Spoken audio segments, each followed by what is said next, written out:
Britain's defense secretary saying the UK and its allies will send Ukraine more lethal aid, including long-range artillery and other weapons, to defend the coastline. It comes as Ukraine is telling the US its biggest priority right now is getting more attack and reconnaissance drones, as both the Ukrainian and Russian militaries are turning heavily to new kinds of deadly drone strikes in this war. Tom Foreman is out front. Beneath the roar of missile strikes and artillery blasts, evidence of another deadly threat has appeared. So-called loitering munitions, or kamikaze drones, brought by the Russians to hit hard behind Ukrainian lines. The terror aspect of these weapons is a significant psychological factor on the battlefield. Unlike massive military drones, which fly hundreds of miles an hour over vast distances, often to drop missiles and return home, loitering munition drones are small, slow, and disposable. The Switchblade 300, for example, weighs less than 6 pounds and can be carried in a backpack. Launched quickly and easily, it will cruise at about 60 miles an hour for 15 minutes while onboard cameras and GPS hunt for nearby enemy assets. Once a target is spotted and the command is given, the drone can sprint up to 100 miles an hour, dive, and explode on impact.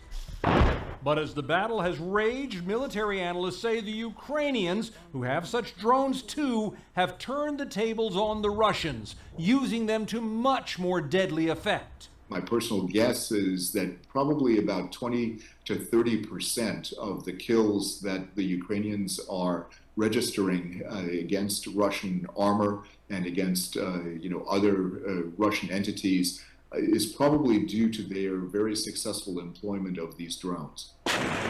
According to analysts, kamikaze drones fit perfectly with the small, fast-moving squads favored by the Ukrainians.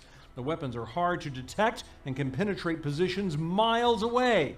Several systems of varying size, speed, and capability appear to be in use, and the United States is committing to boost the Ukrainian effort with 100 of those Switchblade systems. Which demonstrates our commitment to sending our most cutting-edge systems to Ukraine for its defense.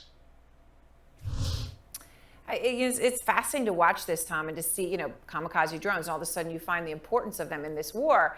Yesterday I was talking to a Ukrainian soldier. It was fascinating. He's on the front lines in an intel unit. So he was saying, well, we use drones to go out and to spot Russians and to be able to find out where they are. But they use drones to find us, and then we have to try to escape because they use the drones to locate us to kill.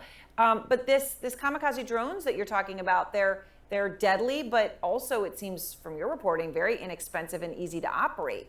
That combination is pretty incredible. Yeah, it absolutely is. What we are watching, Aaron, is no less than the real-time evolution of warfare. This is a huge change as we move forward. Think about this. These things are really doing what has not been possible before, which is essentially to send a munition in and have it just wait till you're ready to drop it on an opportunistic target out there. This is a very big deal. It is a step toward robotic warfare, which we've talked about, and that doesn't even bring up the possibility, which is being discussed now. What happens when you coordinate 20 or 30 or 40 of these flying in formation as a swarm or a constellation? What can you do with that? This is something to keep an eye on, not just for this battle and this conflict, but moving forward. It is a real game changer. As you said, the evolution of war in real time. Tom, thank you very much for that special report.